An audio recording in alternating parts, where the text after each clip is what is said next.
Today can be the turning point in your life by making a simple decision.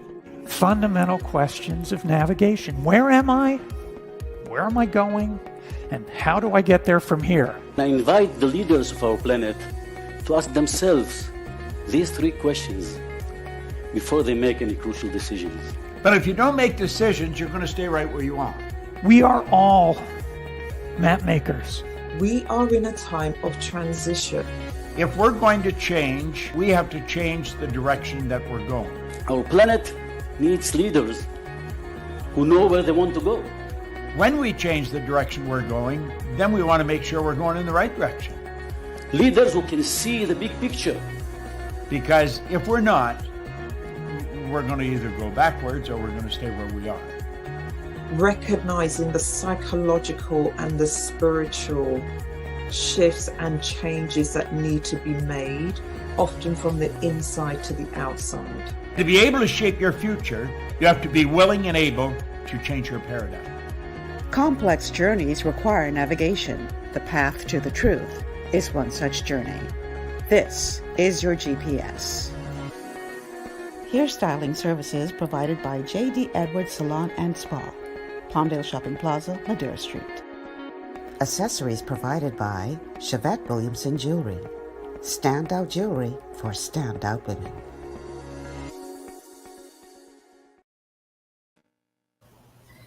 Good afternoon, everyone, and welcome to GPS Global Paradigm Shift on Global 99.5 FM. I'm your host, Michelle Malcolm. Thank you so much for tuning in today and making GPS a part of your afternoon routine. So, we're having some issues here in New Providence. We had some very bad weather this morning, as those of you here on the island are aware. There was some kind of lightning situation that passed over. At some point, I don't know about island-wide, but at least in my area, we were without electricity for some time this morning. And apparently, the radio station's transmitter was hit by lightning. And so, as a result, we are not on air on radio here in New Providence. They are working diligently trying to fix that problem. But for now, we are off air on radio. I thought to do the show today anyway, via StreamYard as usual, because I know that we have a robust audience in Grand Bahama, because we also air live in Grand Bahama. And so I thought that we would do the show anyway, even though we're not being aired on radio here in New Providence due to the technical challenges as a result of that lightning strike. So for now, until otherwise advised, we are only broadcasting in Grand Bahama on radio. As well, obviously, on Facebook. So we are streaming live on the official Michelle Malcolm page, as well as the official Global 99.5 FM page on Facebook. And we are also, I believe, on Cable Bahamas Channel 974. Not entirely sure about that, but I know for sure that radio is down here in New Providence. But in any event, the telephone numbers to call. I see my guest is here. Guest, I need you to turn your to mute your microphone, please. The telephone numbers to call are 3260271, 3260271. Oh, I'm being advised that we're not on cable 974 as a result of the lightning strike to our transmitter. So it's really just our Facebook, YouTube, and Grand Bahama audience today. So the numbers to call: 3260271, 3260271, 3260272, 3260272. The WhatsApp line is 801-0271, 0271. And again, we are down on radio here in New Providence due to an what do you call it? A strike to our transmitter, a lightning strike. So we're not on radio. Um, but definitely from Grand Bahama, you can continue to listen in and catch us either on Facebook, YouTube, um, or I believe also on the Global 99.5 FM app. Okay, so those are the ways that you can get into the show today. And I don't know, I can't guarantee whether or not they will be able to get the problem fixed for the Providence radio audience within the time frame of this show, but they are working on it diligently. So if you are on Facebook and you know anybody who normally listens to us by radio, please reach out and let them know that they have to tune in today through Facebook or YouTube. Um, and that's how they can get it on the show today. Obviously, I am coming from home today as opposed to going into the studio. Um, and so hopefully my internet connection will stay good and strong so that we'll be able to remain on air without any interruptions. Now, I saw my guest on a second ago, but he's freezing. His computer is freezing. So he dropped off and he sent me a note and said, "Still freezing, give me a sec." So he's working on trying to get online as well. Now, initially, I had planned for today's show for us to begin breaking down or examining the budget debate, the various contributions made by um, the various ministers of government and others with regard to the budget communication. But seeing that our radio audience is down in Providence, I said to my guest, who is coming from Grand Bahama, that we might as well zone in on Grand Bahama in this discussion on today's show. Um, and let it be about the budget debate as it relates to Grand Bahama and how the island of Grand Bahama will be impacted by what is um, being outlined in the House of Assembly now during this budget debate. So that is what my guests and I are going to focus on instead of a broader conversation, which was the original plan. My guest today, once he gets back on, because he obviously is having some challenges with his device over there, is C. Alan Johnson. Um, he and I are going to be talking about, like I said, we're going to be zoning in on Grand Bahama, the budget debate as it relates to Grand Bahama and the promises that are on tap for that island and what they will mean for us from a national perspective as far as our economy is concerned. So, as we wait for him to come back online, what I will do is I will read a press release with regard to Minister Ginger Moxie's contribution um, um, regarding Grand Bahama, saying that the new budget for Grand Bahama is people focused and moving in the right direction. So I'm going to go through her press release, giving C. Allen some time to hopefully get back online as quickly as possible. So here goes. Minister for Grand Bahama, the Honorable Ginger Moxie, says the 2023-2024 budget for the island of Grand Bahama is a step in the right direction, and it remains people focused to bring relief to our people who are in need and to develop programs and initiatives that empower our people in collaboration with local and international organizations to enhance the quality of life for our people and improve communities. During her presentation in the House of Assembly on Monday, June 19, 2023, during the budget debate, Minister Moxie pointed out that the budget of over $17 million for the Ministry for Grand Bahama represents the highest proposed budget for that ministry since its establishment in 2021. I want y'all to remember these figures, 17 million. She noted that it represents a level of commitment by the government to the people of Grand Bahama. The supplemental budget made some variations for an estimated spend of 19 million attributed to the Beautiful Grand Bahama program, explained Minister Moxie.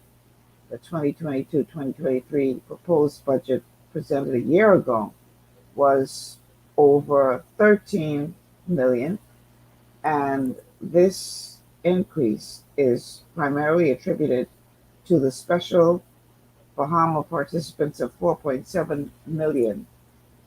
Let me make sure I read that right. To the special employment program, that included the beautiful Grand Bahama participants at $4.7 million, and increased utilities and overall supplies that have been consolidated with the Ministry for Grand Bahama as the distributing ministry. The capital budget, however, has decreased from 1.8 million to $500,000. So, quoting the minister, so I will be relying on the member from Port Charlotte because we have some work to do for Grand Bahama Island, and we're going to need some of that capital expenditure. End quote. The Grand Bahama minister explained that some 700,000 of the funds for collab for the 2023 budget has been reassigned to the Special Employment Project, considering that most of the collab budget was utilized by the Beautiful Grand Bahama program. She said that there has been a slight increase in marketing and promotions as the ministry made good on its promise to deliver on its mandate to promote Grand Bahama as a tourism and industrial center. I see where C. Allen is back. C. Allen, welcome to GPS. Oh man, he dropped out again. He's clearly having some issues with his connectivity. So I'll continue to read from the press release that has been issued. Let's see where I stopped. She thanked her team, talking about Minister Ginger Moxie. She thanked her team of employees within the ministry for Grand Bahama for all of their hard work and dedication in helping to bring about all of the achievements and success and helping to empower more Grand Bahamians. She said, the ministry has been working expeditiously to fix Grand Bahama, though through collaboration with various agencies and corporations in Grand Bahama, one project at a time. Quoting the minister again, we've established collab partnerships for development, and many corporate partners are coming on board to support, like Doctors Hospital, Lynx, Delta Sigma, Grand Bahama Port Authority, and Hutchinson, she said.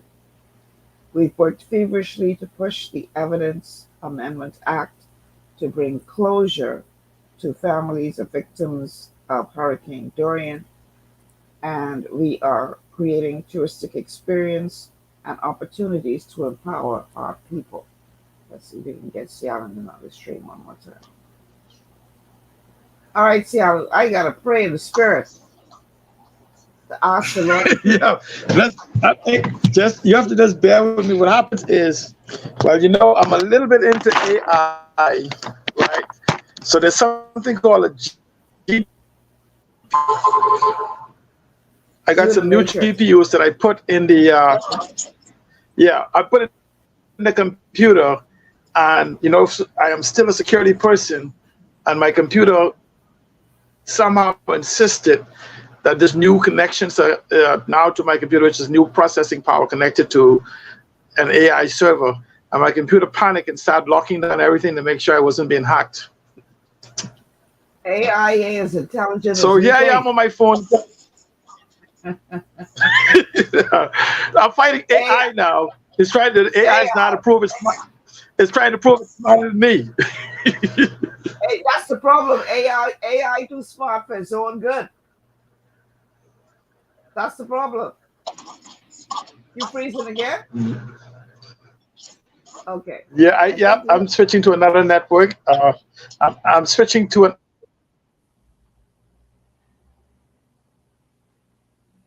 Okay, Seattle is clearly having issues. So let's give him time to work his issues out because once again, he's freezing. So I wouldn't be surprised if he drops off again.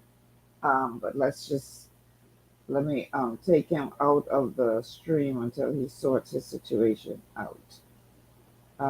Okay, so hopefully he will, his AI or whatever will allow him to participate in the conversation. See, too smart. AI too smart.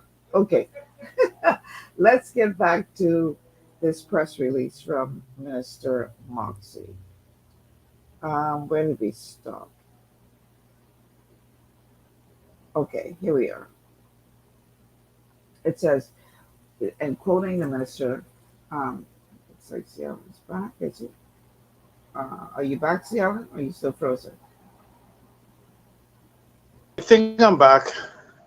Okay. All right, you're back for now. So while we were waiting for you to sort your situation out, Yes. I've been reading from this press release. It's issued. No matter if I look left and right, I'm still working on 3 different. No worries. No worries. I've been reading this press release that was issued by Ginger Moxie with regard to the budget debate and her contribution about what is happening for Grand Bahama in this new budget. And I'm assuming that you had an opportunity to read through this. So what are your thoughts on what the minister had to say with regard to all of these wonderful things on the horizon for Grand Bahama? Well, one of the things that is always good, right? That many of the things that she's promised has been said before directly to her or by the other minister. I've noticed that most of the promises she has made is heavily dependent upon the Minister of Investments and Minister of Tourism to fulfill. But the tech hub, we've heard it before from the Minister of Tourism. We've heard the 350 announcement of the tech hub coming before. We've heard governments over and over again talk about this digital Grand Bahama that is going to happen. But to date, we have not seen any action, we say movement on the ground in regards to developing an ecosystem that requires support. And so I'm not overly excited or even somewhat even enthused concerning the minister's contribution because it was heavy on possibility. It's on possibilities and very limited on the hows, what it is that's going to be done. The fact that it also leaned heavily on what's already been announced. And if you notice that it's like you talk about the $500 million investments, right? And I find this somewhat curious, because first of all, in context, I want people to understand in context the debate going on with the Bahamian government and the Grand Bahama Port Authority. And it's the $500 million investment, what a lot of people may not realize, that is, I think, 20% owned by the Grand Bahama, by the same port families that run the Grand Bahama Port Authority. Are you hearing me? Yeah. Yes, we are. I'm simply saying it's owned by, there are $500 million investments in the authority, the owners that the government somehow seems to be having an issue with. But we've heard that announcement before since Hurricane Dorian, because essentially that's a doing the Dorian hurricane. If you remember, before the hurricane, there was a boating accident where the cruise ship fell and damaged the dock. It damaged one of those docks, and then the more is that this more. Hold on, it's a repair. Just Michelle, can you maybe go to a commercial? Give me 1 minute. What I'll do is I'll go back to reading the rest of the press release while you work on your technical Yes, issue. and 30. Yeah, it's just 30 seconds because what happens now, the computer's now telling me it has a problem with the security of the router. I just need to No worries. reset it. I'll go back to reading the press release while you work on that, okay? Because I didn't get to finish reading that while he works on his technical challenges. Okay, so getting back to this press release that's been issued on behalf of Minister Ginger Moxie, it says we've helped to put bread on the tables for hundreds of Grand Bahamians, people who haven't worked in 3 to 4 years. Crime went down. These are the real stories that people don't often hear about. The proof is there, the results are there. Those lives impacted in a positive way tells the real story. She continues, when we saw that the event promoters were having challenges, we reached out to them, met with them, addressed the matter head on, and fixed it. Through beautiful Grand Bahama, we started the revitalization of touristic sites, beaches, and parks, which was a catalyst for the highly impressive events calendar for Grand Bahama. And Grand Bahama had very little blood available in the blood tank. We collectively got together, collaborated, and made history with the largest amount of blood collected on a single day in the country. Let's see, outlining some of the success stories as a result of collaboration, Minister Moxie pointed out that her ministry has partnered with many companies on a range of social and business development projects. Together, they have been able to renovate government buildings, restore touristic and memorial sites, and generally made it a more beautiful Grand Bahama. I still see I was struggling to get on, so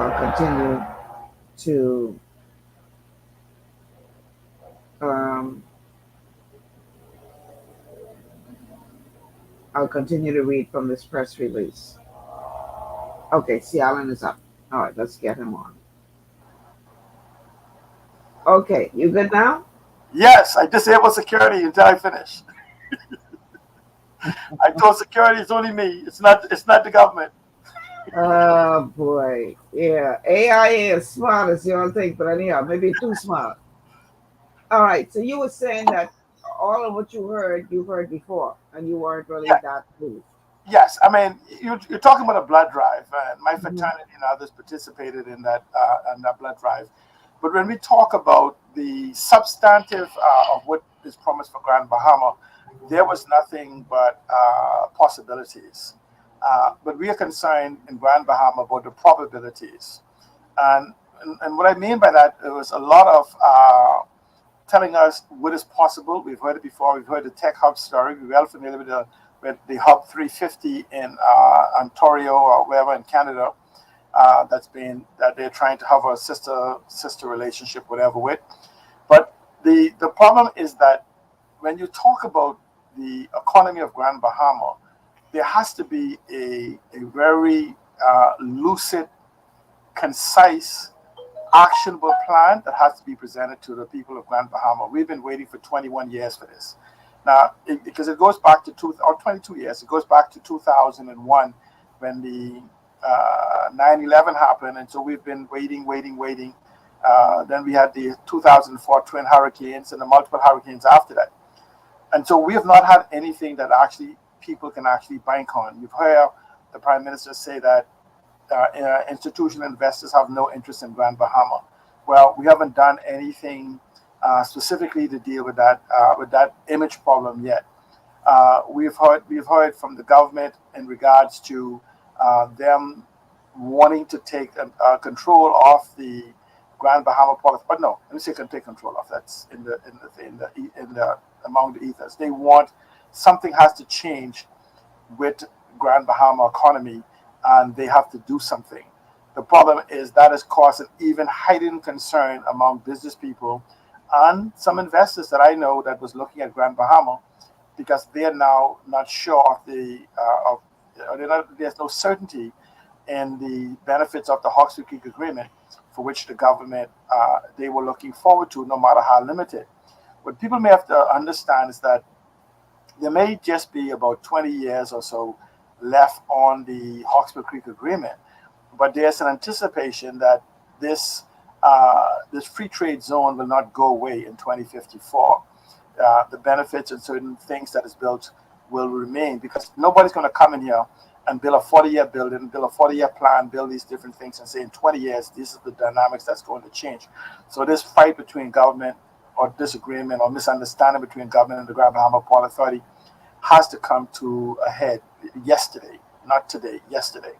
Mm-hmm. So the promises made about the hotel being sold, the airport being built, we've heard that over and over again. We've heard the airport now for almost 6-7 months from the time the announcement is made that a deal has been met. There's supposed to be some designs on the table. The individuals on Grand Bahama doesn't know here, there, or nay. So other than the announcement that a deal has been made, then there's follow-up announcement that $400 million is had, an adjusted announcement that $200 million is available, another follow-up announcement by the investors that they have $170 million. And these brings a certain level of uncertainty. The hotel being sold, almost there. We will not tell you about the sale of the hotel until the money is in the bank. These type of environment that leaves a certain level of uncertainty. We hear statements, and this is where you hear these announcements in Parliament, and they sound good, but individuals that invest and live on Grand Bahama also happens to listen to the small talk. And so you have a hotel that is literally decaying, that's falling apart. And I want to revisit the hotel during our show to show you where government has missed opportunity. These are discussions that's happening on Grand Bahama. But even though you're talking about this 1,234 rooms, the question then comes is that, how does 1,234 couples or wherever comes to these rooms is going to impact the economy of Grand Bahama to bring about the growth that is necessary? How does individuals begin to plan to provide the services for these guests that need to sustain the so-called tourism product? How are they supposed to integrate? Where's the resources for them to get funding and financing and planning? And you can't go into the bank, you can't go into any investors, you can't go anything. And so when I hear the Minister of Investments followed by the Minister for Grand Bahama that basically repeat in another way what the Minister for Investments had already implicated directly in and outside of Parliament. And she talked about the Beautiful Grand Bahama program, which is basically what you guys in your province call cleaning up the verges in the roads and the streets. And so I'm saying, so that's 300 people in a population of 40,000 people where unemployment could be as much as 40 to 70%. Okay. I'm saying it's not our anticipation of success is good as long as the press release don't not see the people. Oh boy, we have to take a break. On the other side of the break, we're going to continue this conversation. Hopefully, Cialan's connectivity issues are gone for good, and hopefully mine remain stable. As you know, I'm coming from home today. But again, we're going to be talking specifically about Grand Bahama because right now our New Providence radio station is down due to a lightning strike, and so our chief audience is Grand Bahama, and those who are listening by way of Facebook and YouTube. So let's take this break. On the other side of the break, we're going to continue to look at the contribution that was made by Minister Ginger Moxie about the budget debate as it relates to Grand Bahama. Stay with us. This is GPS.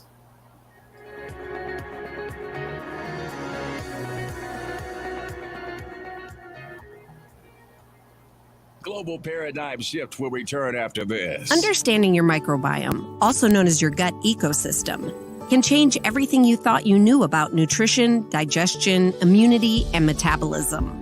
Keeping your gut ecosystem healthy and balanced is essential. Ultimate Microbiome by Longevity was specifically formulated to optimize this ecosystem. It provides the advanced support your gut needs through prebiotic, probiotic, and postbiotic supplementation. Our unique blend of probiotics includes Lactobacillus and Plantarum, healthy bacteria that can help prevent harmful bacteria from taking over your gut. Increasing your gut's population of beneficial bacteria creates a more balanced gut microbiome, which has been shown to aid in weight loss, skin health, sleep, mood, and may even help with seasonal allergies. Ultimate Microbiome also promotes the production of postbiotics. Postbiotics are key to help regulate your gastrointestinal health. To enhance digestion, Digizyme Multi-Enzyme Complex, a blend of 5 specific enzymes, has been added to Ultimate Microbiome. It can help break down food so your body can better absorb nutrients.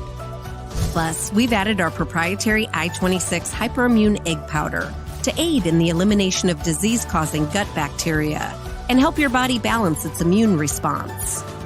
Ultimate Microbiome, the scientific, proprietary, and holistic approach to gut health that helps optimize your body's entire gut ecosystem. To learn more, contact your Longevity associate.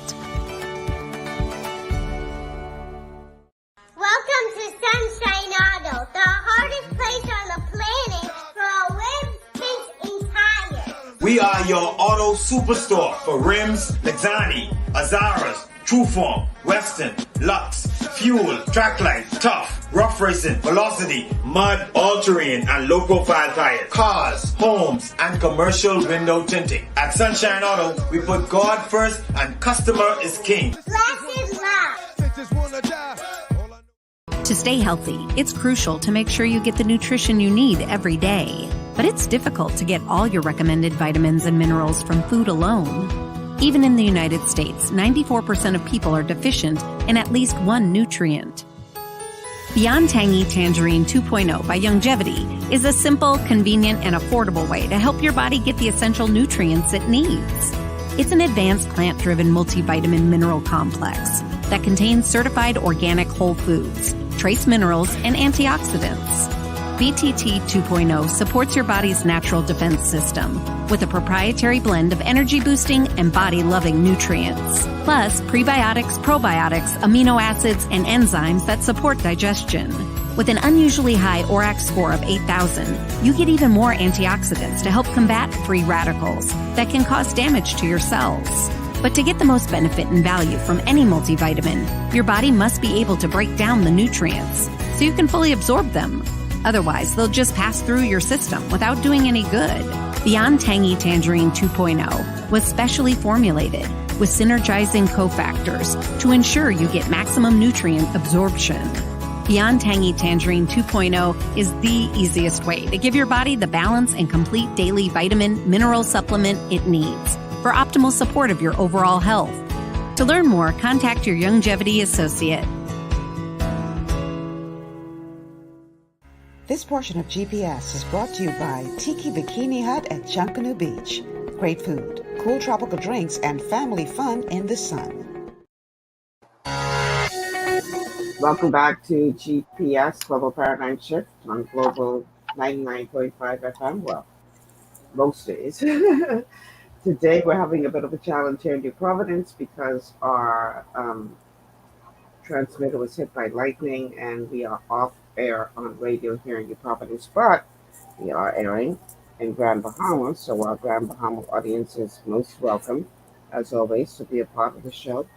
You can still catch us on Facebook on the official Michelle Malcolm and Global 99.5 FM Facebook pages, also on our YouTube channels.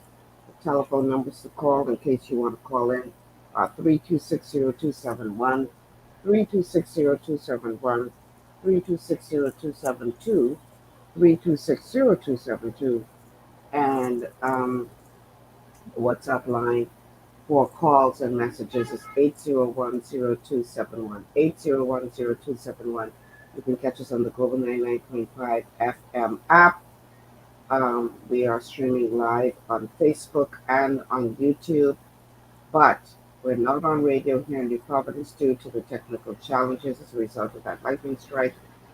Um, but we definitely welcome all of you listening in from Grand Bahama. Speaking of which, my guest today is C. Alan Johnson. Initially, we were supposed to be starting to break down the budget in general, the budget communication of the House of Assembly and the contributions by various ministers, but because of our technical challenges today, knowing that our primary audience is coming from Grand Bahama, we decided to sort of zone in on the presentation as it relates to Grand Bahama specifically.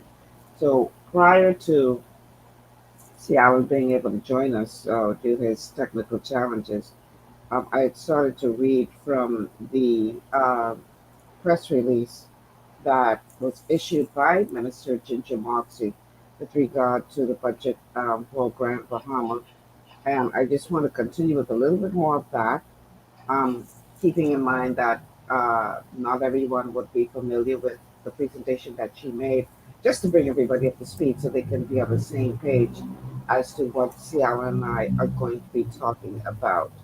So, in her, let's see, where did I stop? Outlining some of the success stories as a result of the collaboration. I think we covered that. Yes. So, here's where I stopped. I will go ahead and pick up there, and then we'll bring C. Ellen back in on the conversation. And so she said that they renovated dilapidated government-owned structures to serve as transition homes to those in need, partnered with the Royal Bahamas Police Force for the assignment of a safe house, and built 3 beautiful memorials in Freetown, High Rock, and McLeanstown to commemorate the lives of those lost in Hurricane Dorian. Minister Moxie noted that fixing Grand Bahama takes innovation, it takes grit, it takes stickability. So, as Minister for Grand Bahama, she had to find creative ways to tap into resources to get things done. The Ministry for Grand Bahama began working with the Grand Bahama Port Authority on a number of issues, including road paving, removing derelict buildings, and establishing the ease of doing business. And they have liaised with the industrial sector and appealed to the conscience of the corporate community to partner on social programs. See, Alan, you've heard all of that. What does that say to you? Why are you laughing, C. Alan? Okay. What are you hearing? I was about to say, I think your microphone is muted, but I looked up and it's muted. You got jokes today. You heard nothing. I heard nothing. Oh my God. I'm saying, literally. Okay, let's understand this, right? The Prime Minister, in his position with the Grand Bahama Port Authority, is that there is no further economic development that can happen for the Bahamas without Grand Bahama. Mm-hmm. And then I ask people to say, if you listen to all of the debate so far, coming from Ginger Moxie, coming from Chester Turnquest, Ginger Moxie, the Minister for Grand Bahama, coming from Chester Turnquest, Chester Cooper, the Minister for Investments and Minister of Tourism, and coming from Mr. Obadiah Wilscombe, who spoke today in regards to what's for Grand Bahama. If you listen to Mr. Michael Pintar, leader of Her Majesty's Official Opposition, Mr. Kwesi Thompson from Grand Bahama, and Mr. I.M. Lewis, you'd almost, ignoring whatever they say about the Bahamas economy, but they speak towards Grand Bahama, absolutely nothing concrete. You have to agree with them that nothing concrete has been put forward that anybody can hang their economic pillar on. And you said to them, did you hear them announce that any new major investments coming? No. I mean, the cruise, the container port, if you listen to them, it says 25, 26. that's when it's going to be done. If you listen to the cruise port with Carnival, that's in 25, 26. If you listen to the airport, it's the same thing, 25. Okay, and so what do we do? What does that tell you? Right, that tells me that they don't understand any of the new economic dynamics of what is happening globally, and they've resorted to the past. They're trying to rebuild the past because we people say all the time is that we don't have an airport, and I say to them all the time, "What did you come in on?" We don't have a world-class destination airport, but we have an airport they're coming into. And so, yes, you're talking about building this $200 million airport or $400 million, depending on the position you want to go to. The question is that there are in-betweens. Grand Bahama Airport, other than the aesthetics, is still superior to every other airport practically in the Bahamas. Maybe you could even argue with Abaco, except for New Providence. We're talking about the runways are still there. We are still the same location. And one of the airport is the coming in is patch technology. If you look at China, take China for COVID. China built buildings, built hospitals, multi-million-dollar hospital in a matter of weeks and days. And so when you talk about transitioning or trying to save an individual, it's like saying, don't worry, try to stay afloat. I know your arms are getting weak and you seem like your nose is underwater. Hold your breath a little bit longer. We're getting the cruise ship to come by to get you. They're ignoring the boats, the rafts, the life vest, anything they could throw us. They're throwing us nothing, but they're promising us that soon, very soon, this glorious cruise ship will come by and you guys are going to have a party of a lifetime. But in the meantime, you have people losing their homes, people sleeping in abandoned buildings. Listen to me. I am proud to now say that we have less abandoned buildings in Freeport than we had in the past, and the Port Authority have not demolished any. That's the good thing. Because when you say the word abandoned buildings, that means nobody's living in it. You got people living in buildings now. We are getting less and less abandoned homes because people have to begin to use them as shelter. So we have redefined the word abandoned. Remember we used to say sleeping in cars and on the beaches? Well, we have beginning to learn that we could go into all of these homes that are being foreclosed on and apartment complexes that are being boarded up and whatever, and you don't have light, and if you could jimmy the little thing, you could have your water, or you could just get water from someplace next door or something. So grand behemoths are beginning to make do. And so like when you tell, and I hear the Prime Minister talking about the budget with the shantytown money, if you look at Grand Bahama, and I'm not just talking about Freeport, we have become one giant shantytown that is in need of an immediate rebranding, remaking, and reimagining. And the problem is these individuals are trying to convince us to rely on their sight, which requires the eyes, when vision is one that requires the mind. And so they have not expressed a vision for Grand Bahama, nor has one been expressed for Freeport. The Grand Bahama Port Authority itself have not expressed a vision for Freeport. They have been doing nothing for the last 2 decades, exactly what the governments have been doing, making announcement and pronouncement with no structure. They have a plan in front of them called the Reef. And the problem that I see is that so far to date, the Grand Bahama leadership, and I'm talking about the C-suite individuals, because they were the ones who hired to speak and do the job, have not been able to execute on any of the things they've said, And so you have a blending of these so-called soft announcements, and you kind of wonder, based on the argument going on now, is it being done by government or is it done by the Port Authority? Now, we've heard Rupert Haywood, one of the principals in the ownership of the Grand Bahama Port Authority, made some announcements concerning the blue economy, and it aligns with the government's agenda of the so-called blue economy, blue carbon ocean economy. And it also aligns with this Reef report that has been made by the Grand Bahama Port Authority during the COVID era. And so even though it may have been COVID focused, it has some strong points that can act upon, even though these may be not, remember, these were things that was possible, not actionable steps. And so essentially what we need now is we need individuals either in government, the Grand Bahama Port Authority, and I put that even from the private sector or from the community like myself, to begin to have an expression and to challenge. If you either work with the Port Authority or you work with government or you come from a public standpoint and begin to challenge them to begin to take action that is necessary for the growth and the development of the Grand Bahama economy. We have not heard that so far in the days and the weeks of coming for Grand Bahama. But just let me make this one more point. It goes back to what the Prime Minister said.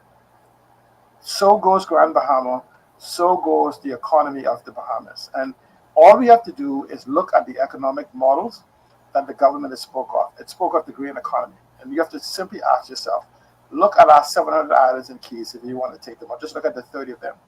And you begin to say, removing New Providence, because the space is not there, the infrastructure, though, is beginning to be put in place, it's not there for what is called a key smooth transition of areas. But then you have to ask yourself, look at the other 20-something islands.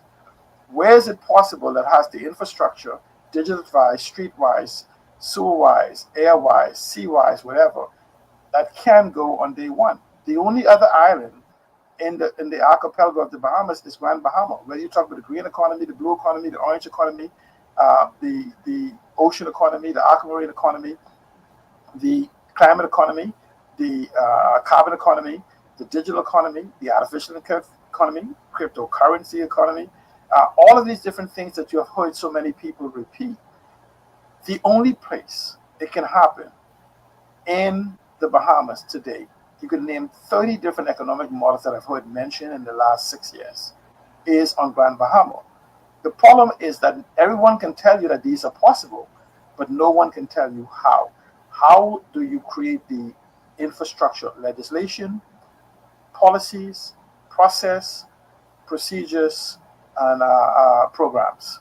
No one has been able to tell us exactly how to bring these together in such a way that international people will begin to say, wow, that's fertile ground for us to go and have a conversation. Because understand this, government don't build economies at these scales. These are trillion-dollar economies that we're talking about. And so if you depend on the 5-year celebrities, with all good respect, it's not going to happen, because these are economies that take 10 years, 15 years, 20 years to mature. But you get the benefit from them. You know, like you say, you have a mango tree, so you don't have the 1,000 mangoes, but you have a few hundred every year until it gets to that point. You still get to eat. You still get the benefit. You still get to see the anticipation. And you still have shoot-offs. If you take, for instance, the digitization and tokenization of the tourism economy, we could very easily put 5,000 to 10,000 bed and breakfast on this island at low or no minimal cost to the individuals, because tokenization and crypto could allow, and fintech, let's use fintech as the word, it would allow for financing up to 100% of the bed and breakfasts, of the tourism products that is necessary for their development. And it's just that it has to have an ecosystem that you have to be able to attach it to, because you can't just say to people, I want you to finance a bed and breakfast for me. And they say, okay, good. Nobody's going to just come for the room. What are they going to do? What is the attraction? What is the tourism ecosystem that's going to cost them to come? We've not had that vision expressed by the Ministry of Tourism or by the Grand Bahama Port Authority.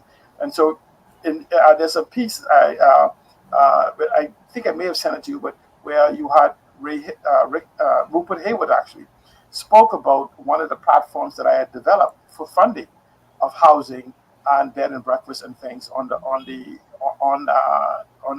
Grand Bahama. But again, it just requires not just my platform; it requires further information and details that I've not been able to extract from government or from the Grand Bahama Port Authority.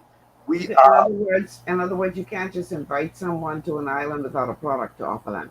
Absolutely, you just can't say, "Come spend the night with me." You know, it ain't that type of party. You have to have things for them to do, whether it be boating, heritage, culture, festivals, food, medical. I mean, there's so many different possibilities for Grand Bahama.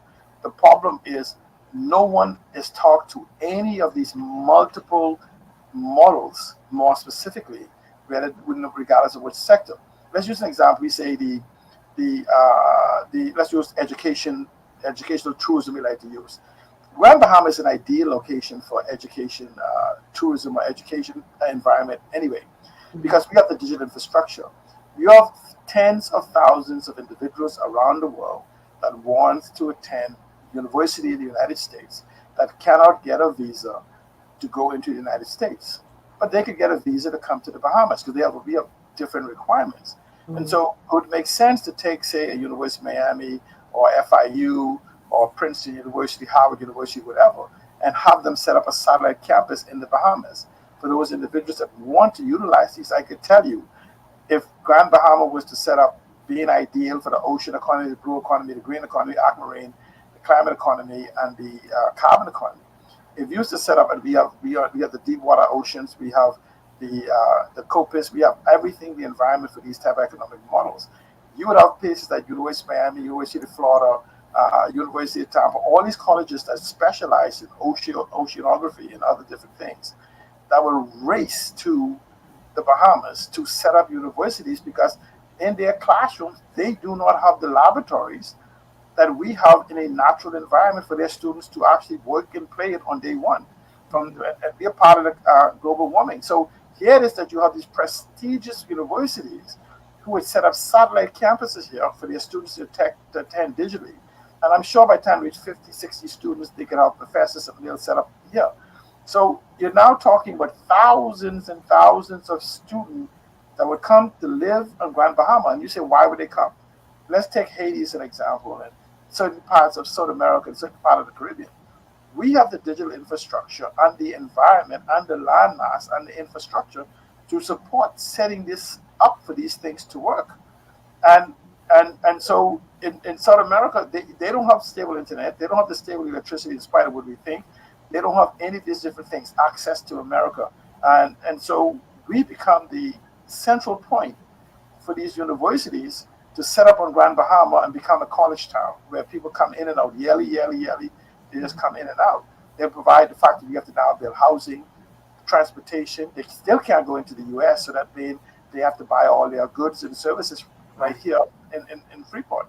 Well, and so I dare say that the model that you're describing, you would have some U.S. citizens who would want to come to the Bahamas to do their schooling here. Yeah, absolutely. Just by the environment in which we live, the beautiful environment in which we live. That's because they can come, live, work, play, do whatever here, hop in a skip back to the U.S. We can get back down to $100 round trip that we used to do on the boats and otherwise. And so it's like you say, do you want to stay on a campus at the University of Florida, or you want to come and lay on the beach, full connectivity, and do your classroom work here? And so when you do your because people have to understand, when you hear a student taking 18 hours, full credit, 12 to 18 hours, that's 12 hours in the classroom and 12 hours of study. So in essence, that means they've done their 20, let's say a person, let's use 15 hours in between them both. So they have 15 hours a week in the classroom, and 15, that's what a full-time student does, and 15 hours of study. That's 30 hours a week. What do they do with the rest of that time? They're going to party just like they do in college towns. They're going to go to movies. They're going to buy clothes. They're going to do clubbing. They're going to do all of the social life that they have. And so we created an ideal environment for this to happen.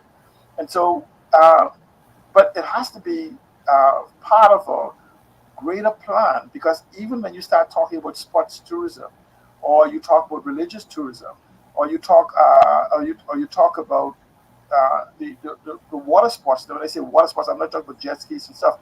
I'm talking about people who like fishing and the environment. When you talk about setting up Grand Bahama as a place for the battle, the Prime Minister seeking to be the preeminent spokesman for the existential threat that comes to small island developing states, Grand Bahama is an ideal location in size and proximity and the environment. We have the airport, I told you, we have the natural deep water harbors, we have the mangroves, we have the seagrass, we have the coppice, we have the industrial sector. We almost have an ideal environment to become the headquarters for small island development states, to study its impact and fight for innovation, like the minister said, an island of innovation.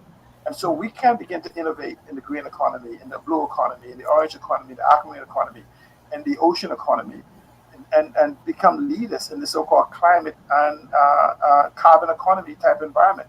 Because this is where the conversation, there's hundreds of small island development states that does not have the infrastructure or the leadership role potential to make the argument on behalf of themselves as an island such as the Bahamas has been threatened. And so the Prime Minister may be on a wicket, but the problem is, other than him speaking internationally, nothing is being done on the ground to bring these things into fruition. And let me just say at that point, I hear too much of Googled information, but I hear coming from in and around the Prime Minister. When you are going now from an international standpoint, we don't need information that's been repeated that you've harvested of Google. We need a challenging, solution-based type agenda when we go out for loss and damage, for strategies and solutions to be put forth. Not simply saying, you hired me, you stepped on me, you did this to me. They're well aware. And I can tell you, we're not going to see no major change in oil for the next 50 years. However, we can do something against it. We have to take a break. On the other side of the break, I want to talk about why we are not hearing that type of a plan or vision outlaid in House Assembly. Is it that they are just not aware that this is what we need, or are there some other challenges that are preventing them from coming forward with such a vision and a plan? Like maybe the financial situation of the country? Yeah, let's talk about that on the other side of the break. Stay with us. This is GPS.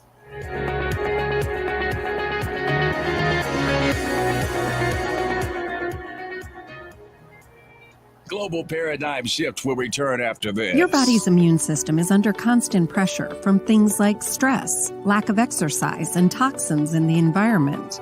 It's crucial to be proactive and support your immune system with the nutrients it needs to function effectively. But it's often hard to get these nutrients from food alone. Introducing fast-acting Zinc Plus Immune Support by Longevity. Unlike zinc-only supplements, Zinc Plus Immune Support builds on the proven power of zinc and adds complementary nutrients to give your immune system extra support. Vitamin D helps balance the effects of zinc, while our proprietary blend of natural fruit and root extracts provides the extra help your immune system needs to work against daily stressors. And we've included Longevity's exclusive plant-derived minerals to give your body the minerals it needs but can't get from food alone. And because Zinc Plus Immune Support is delivered in a great-tasting sugar-free berry-flavored lozenge, it encourages quicker absorption of all these nutrients into your body. Zinc Plus Immune Support. Zinc plus the extra support your body needs to promote a healthy immune system. To learn more, contact your Longevity associate. Welcome to Sunshine Auto, the hardest place on the planet for a rims, paint, and tires. We are your auto superstore for rims, Lexani, Azaras, Trueform, Western, Lux, Fuel, Tracklight, Tough, Rough Racing, Velocity, Mud, All-Terrain, and low-profile tires. Cars, homes, and commercial window tinting. At Sunshine Auto, we put God first and customer is king. Blessed love. It's gotten harder and harder to get your daily requirement of vital nutrients from food alone. Without additional vitamin and nutrient support, your health and well-being can suffer drastically. That's why Z-Radical was specifically formulated. It combines a blend of antioxidant-rich vitamins, minerals, and botanicals with the protective powers of fucoidan to help fill the gaps from lack of nutrients in your foods.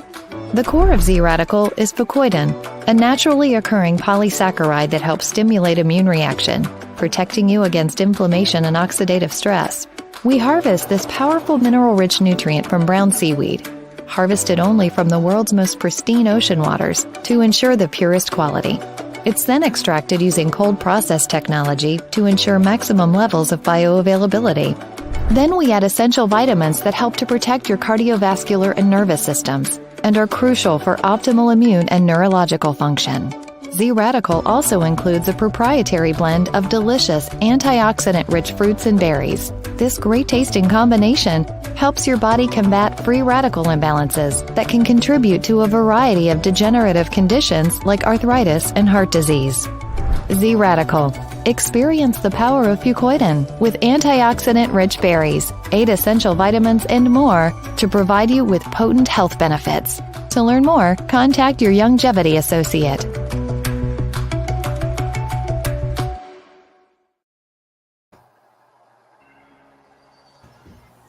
Welcome back to GPS, Global Paradigm Shift on Global 99.5 FM. Michelle Malcolm here, coming to you live from home today.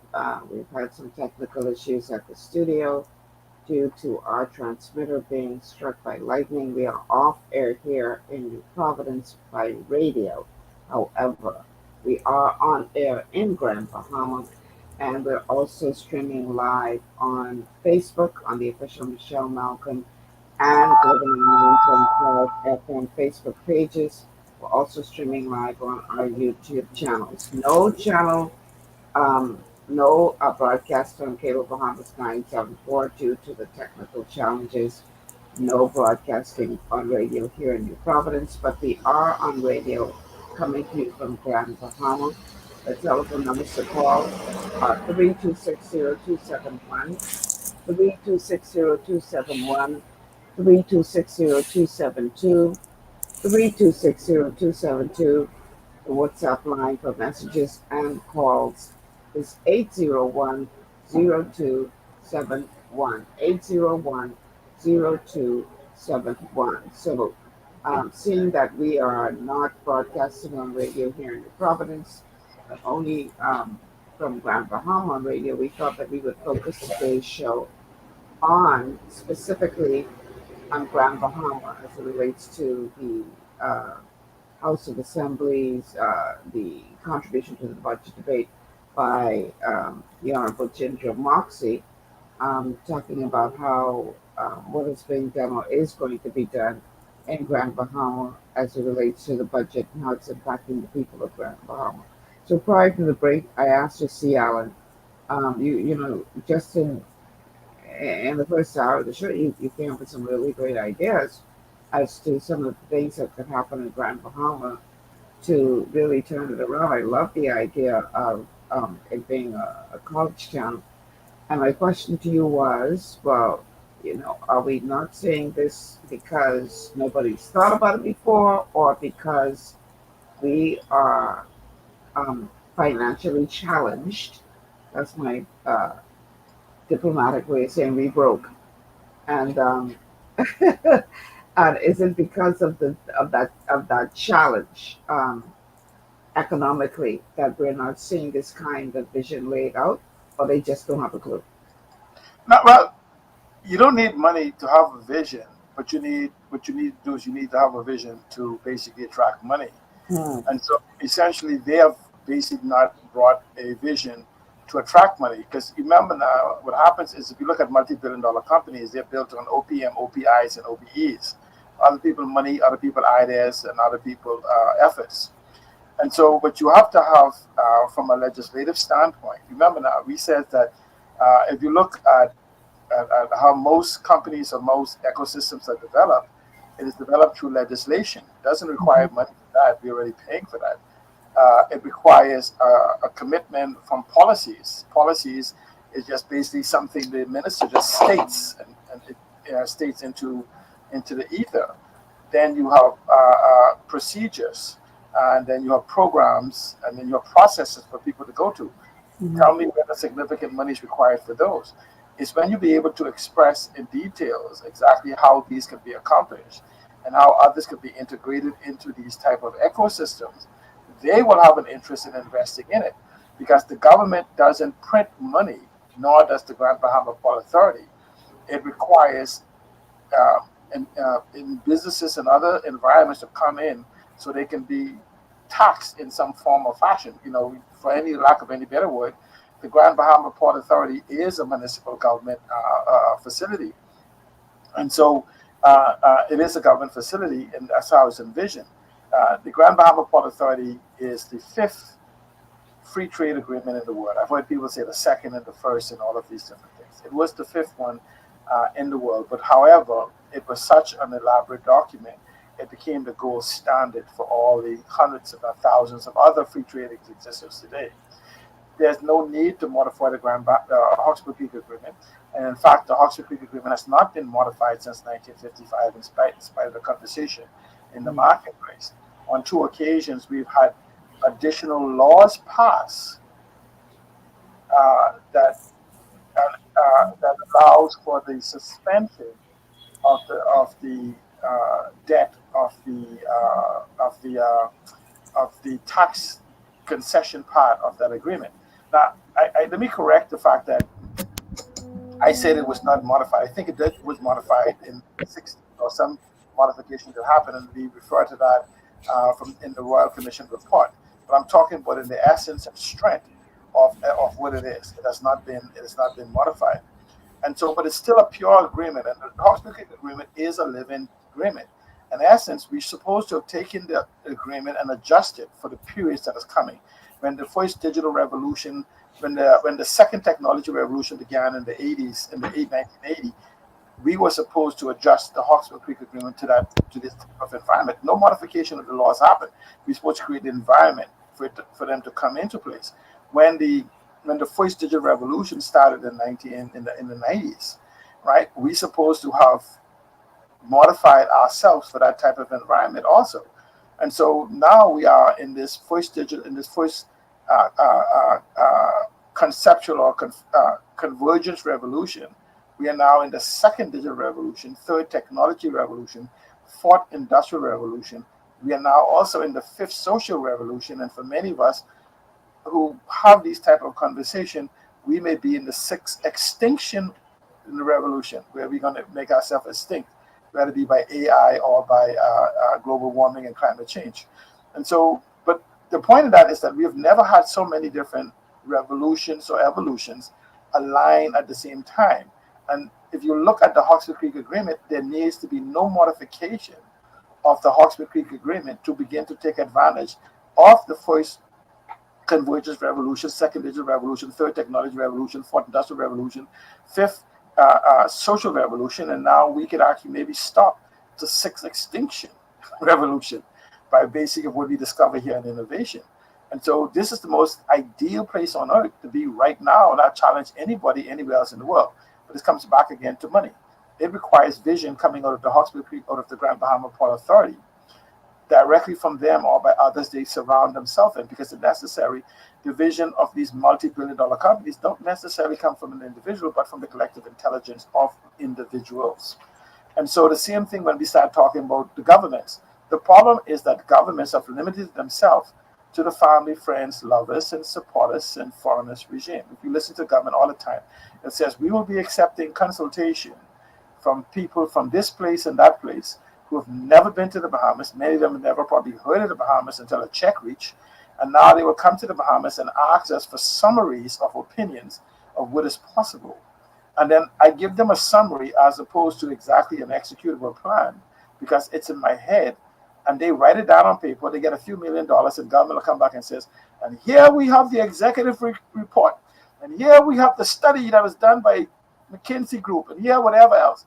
And it's just an opinion piece, not a blueprint or anything that's happened and done. So we do have the millions of dollars to pay the foreigners to give us an opinion of how stupid we are, and realizing the capabilities that we have within ourselves.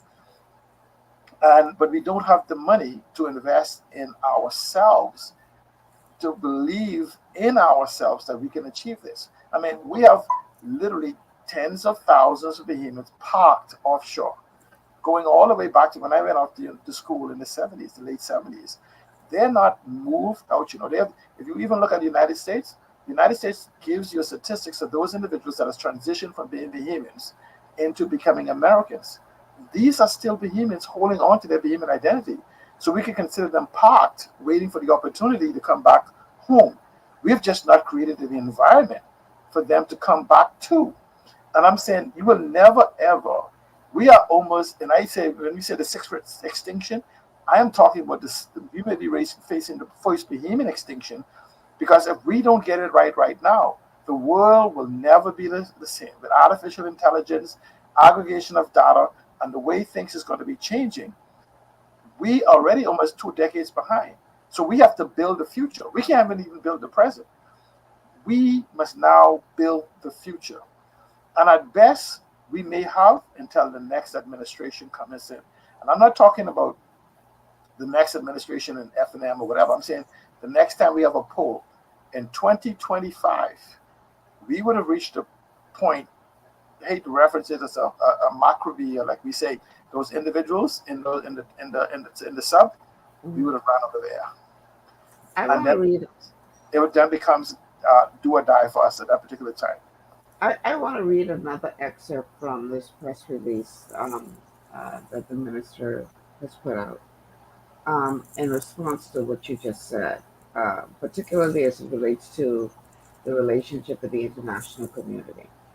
The press release reads, and they're quoting her here, "We connected with the international community on partnerships for development, and we connected stakeholders to resolve issues for school and economic development," said Minister Moxie. "We took advantage of every opportunity to promote Grand Bahama Island as an ideal place for investment, and we have had some big wins, making significant progress, creating the framework to catapult Grand Bahama as the grand island that is, and letting Grand Bahama." Oh, wait, hold on, let me read that again.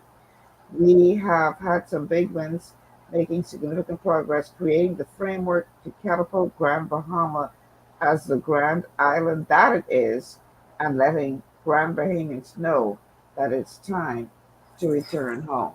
How do you respond to that? I'm waiting for the message. She's saying that what they done, going to do whatever, because the message has not been to them.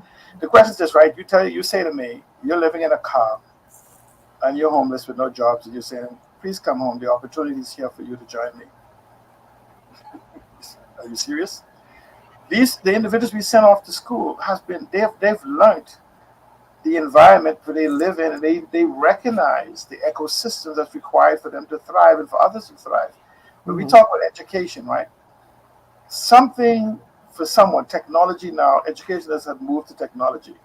Something as simple as creating an adaptive learning system that incorporates, say, persuasive, inclusive, and collaborative technology that can be enhanced by HI can address the educational skills gaps we're experiencing in the Bahamas. It sounds complicated, but all I said was that we have an adaptive learning system that adjusts to the individual, not to the school, to each individual in their own learning environment, and incorporates persuasive, inclusive, and collaborative learning enhanced by AI, which allow you to see the seen and unseen, to address the education and skills gap.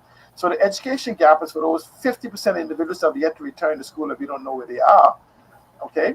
And for those 75% of the individuals in the Bahamas who have certain skills that are lacking the necessary skills to transition into this new digital immersive reality to where the world is now moving to. And the question is, where is the strategies from the Ministry of Education or from the junior minister who's responsible for skills gap? Where is Mr. Keith Bell with the so-called solution-based environment? In fact, I would challenge, where is the official opposition in challenging government to move towards these type of environments? Because remember, the official opposition is government in waiting, should not be just a group of people waiting to be government.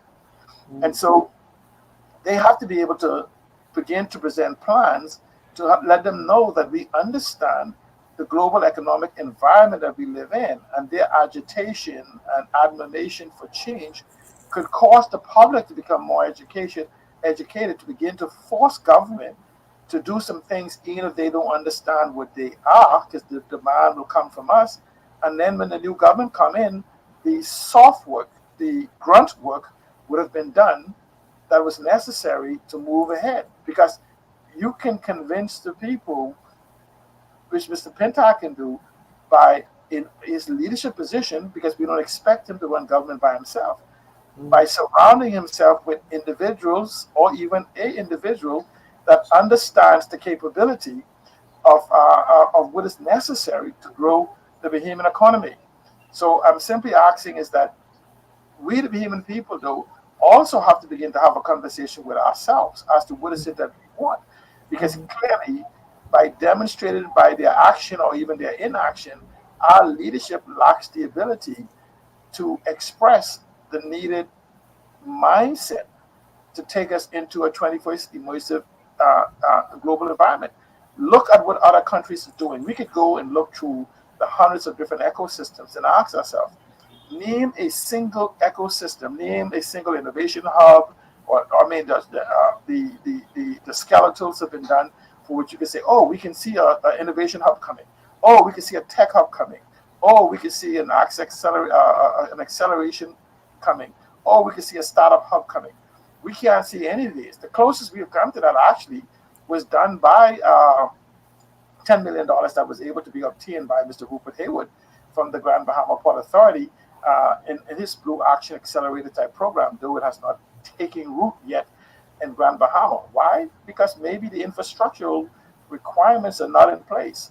And so the question then becomes, when you talk about Grand Bahama, and I want people to understand, when we talk about Grand Bahama, we talk about Grand Bahama as a whole. But Freeport itself is a government structure that has been stripped of its powers. Freeport, the Grand Bahama Authority is a local government structure, a municipal government structure that has been stripped to the point that they have they have a little more authority because they could give license out than our regular local government. When it is supposed to be the Grand Bahama Port Authority in management of the Hawkesbury Creek Agreement, which has really been watered down. We can have a conversation on the restoration of the Hawkesbury Creek Agreement itself and concerning its assets and what is necessary in the absence of returning those assets. We can create alternatives to deal with what has been done. And so it is the ship called the Hawkesbury Creek Agreement, which will govern Freeport and by extension Grand Bahama and impact the wider Bahamas, is not a diamond ship. It is a ship without a captain. It's been drifting, at least for the last 21 years. It's been drifting left and right and to and fro. And so if we could get a group of individuals, more so if the Grand Bahama Port Authority is to remain in control of the Hawkesbury Creek Agreement, they absolutely must begin to display, they have the ability to define a vision for Freeport, Grand Bahama by extension, and the Bahamas as a whole. Remember, if Grand Bahama is the linchpin for the Bahamian economy, they can't just define a vision for Freeport.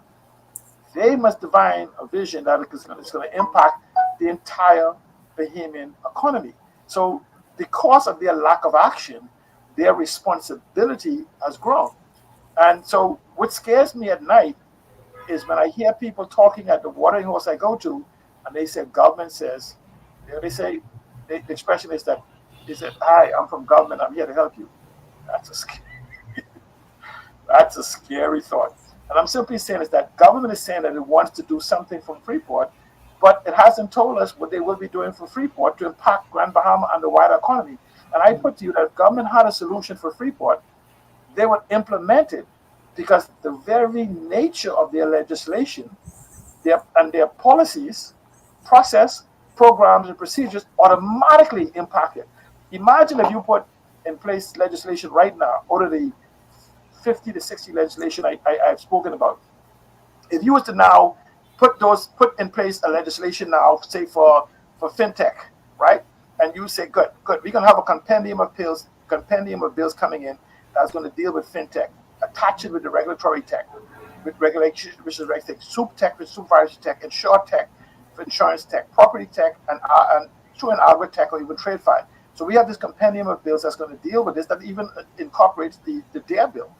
Then you come back and say, okay, now we're going to deal with some legislation to give some more things to enable, say, the digital economy or the data economy. And so when you do these things, automatically Freeport comes out to the top of the pile in any legislation you pass, and they can't help but grow because it will not depend on the Grand Bahama Port Authority nor the government of the Bahamas to make these things happen beyond the legislation, policies, program, policies, and procedures. Because Let me read a comment from one of our Facebook viewers. It's quite a lengthy one. This is sent by Citizens for a Better Commonwealth of the Bahamas. It says, the opportunity to thrive in the Bahamas is not here. Everything that government touches, they ruin. Last year, we knew that it was a bad idea to increase the minimum wage. Now look at NIB and all the new taxes. Nothing works for the Bahamian citizens because the leadership past and present are too busy playing politics and political games. If the COI is not the next government of the Bahamas, nothing will happen moving forward. Now, the message was too long, so I can just tell you straight up. Listen to me. That the Citizens for a Better Commonwealth of the Bahamas, that statement suffers from cognizant dissonance because they're in the Bahamas saying there's nothing in the Bahamas, but they can fix the Bahamas. That's just pure gibberish.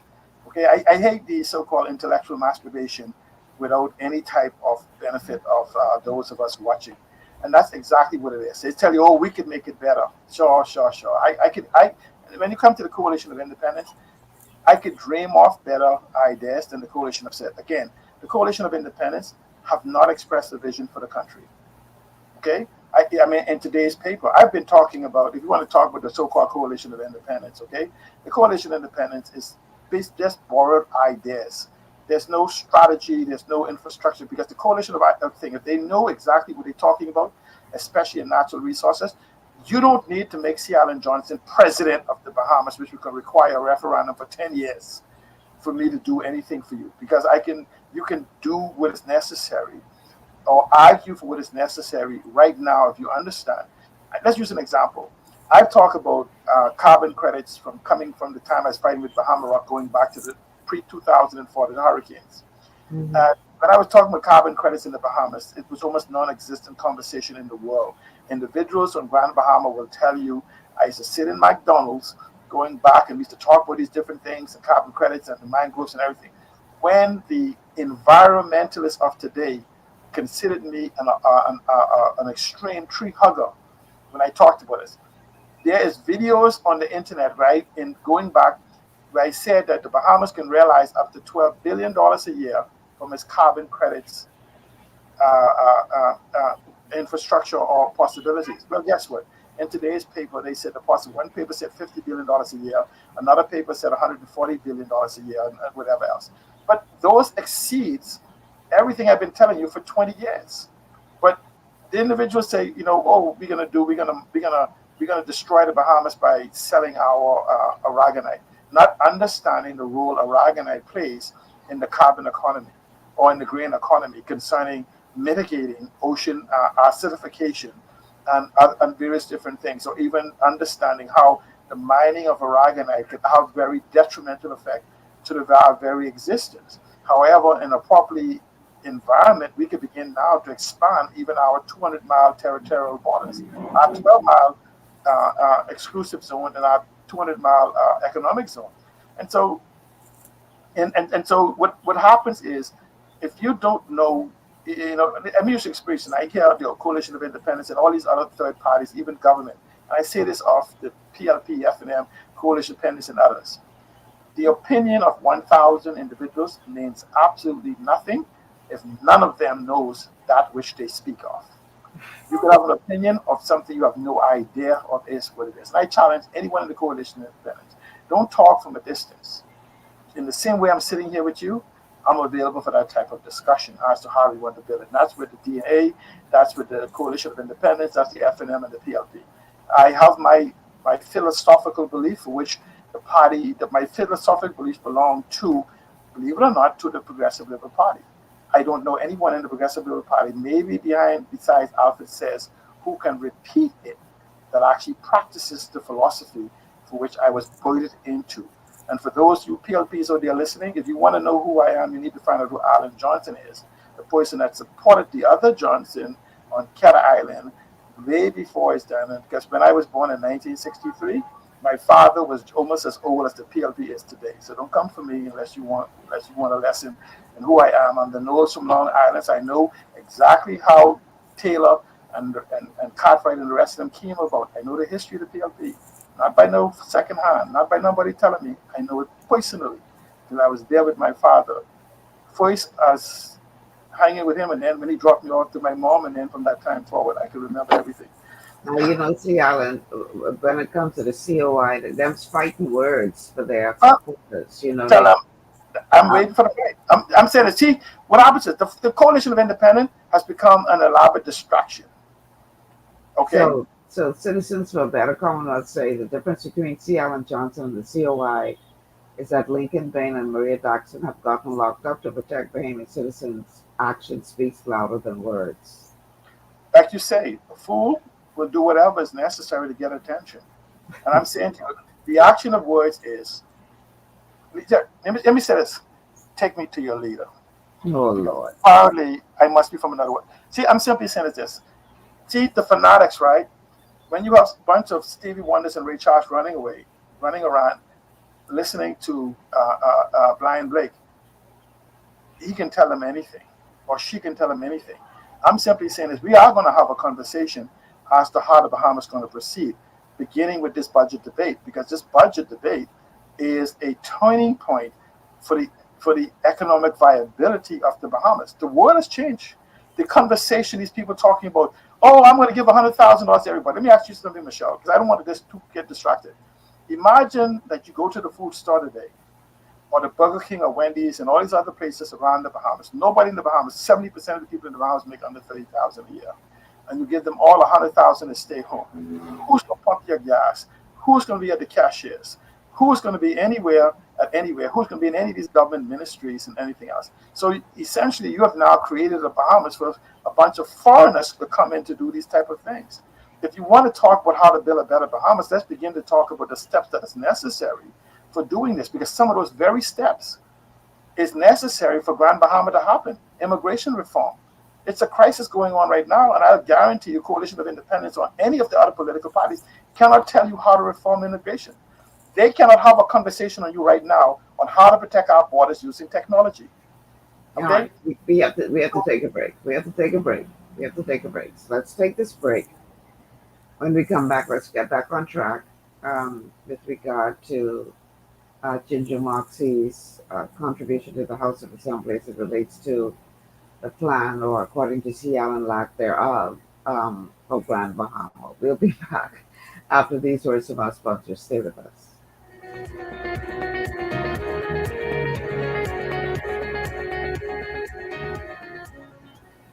Global paradigm shift will return after this. At Lee Air, safety is our #1 priority.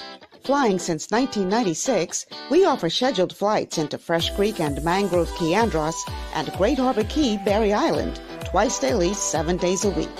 Affordable charter services are also available to anywhere in the Bahamas and the Caribbean.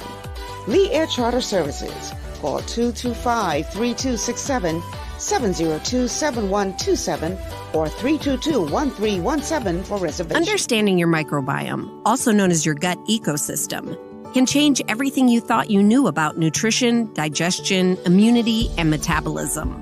Keeping your gut ecosystem healthy and balanced is essential. Ultimate Microbiome by Longevity was specifically formulated to optimize this ecosystem. It provides the advanced support your gut needs through prebiotic, probiotic, and postbiotic supplementation. Our unique blend of probiotics includes Lactobacillus and Plantarum, healthy bacteria that can help prevent harmful bacteria from taking over your gut. Increasing your gut's population of beneficial bacteria creates a more balanced gut microbiome, which has been shown to aid in weight loss, skin health, sleep, mood, and may even help with seasonal allergies. Ultimate Microbiome also promotes the production of postbiotics. Postbiotics are key to help regulate your gastrointestinal health. To enhance digestion, Digizyme Multi-Enzyme Complex, a blend of 5 specific enzymes, has been added to Ultimate Microbiome. It can help break down food so your body can better absorb nutrients. Plus, we've added our proprietary I-26 hyperimmune egg powder to aid in the elimination of disease-causing gut bacteria and help your body balance its immune response. Ultimate Microbiome, the scientific, proprietary, and holistic approach to gut health that helps optimize your body's entire gut ecosystem. To learn more, contact your Longevity associate. For all your building needs, it's Carib Construction and Project Management on Gladstone Road. We build it all: schools, homes, hotels, and more, including structures requiring a Phase 3 electrical contractor. We also provide project management services. The first step towards your dream building begins at Carib Construction and Project Management. Call us at 376-1556 or 341-4466. One of the things I love about the mailboat is their relationship with Bahamas Air. I can earn travel points on my international freight and redeem them when I fly. For me, online shopping is easy, with Mailboat's U.S. addresses and regular freight delivery to Nassau. Plus, I can always prepay customs and freight, and they always notify me when my package arrives. Yeah, a lot of people think the Mailboat is just for shipping, but they also offer a safe and secure storage facility at affordable rates, all in a central, convenient location. We also offer passenger service into Freeport multiple times per week with a seating capacity of over 450 persons. With family movies on large screens, one hot meal included, and on-board lounge for snacks and soft drinks. We're the Mailboat. We're bridging people, products, and places.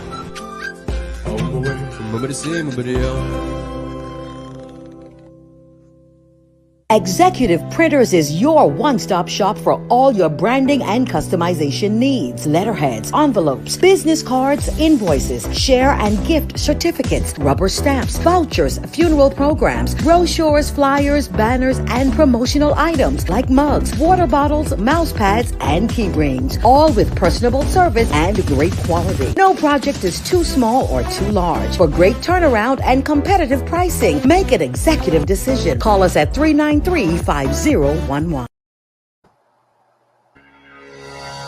And welcome back to GPS Global Paradigm Shift. We are coming to you live on Facebook and YouTube. We're not airing on radio here in New Providence due to technical issues. Some bad weather this morning here in New Providence brought some lightning with it, and apparently our transmitter has been hit by lightning, so we're off air on radio here, but we are being heard by our Grand Bahama audience. So welcome to you guys. Also streaming live on Facebook on the official Global 99.5 FM Facebook page and the official Michelle Malcolm page. You can also catch us on our YouTube channels. We're not on Cable Bahamas 974 today due to the technical challenges we're facing, but you can download the Global 99.5 FM app and listen to us there. 3260271, 3260271, 3260272, 3260272 are the numbers to call, and the WhatsApp line for calls or messages is 801-0271, 801-0271. My guest today is Alan Johnson. We're talking about Grand Bahama, and more specifically, the contribution to the budget debate by Minister Ginger Moxie as it relates to developments for Grand Bahama.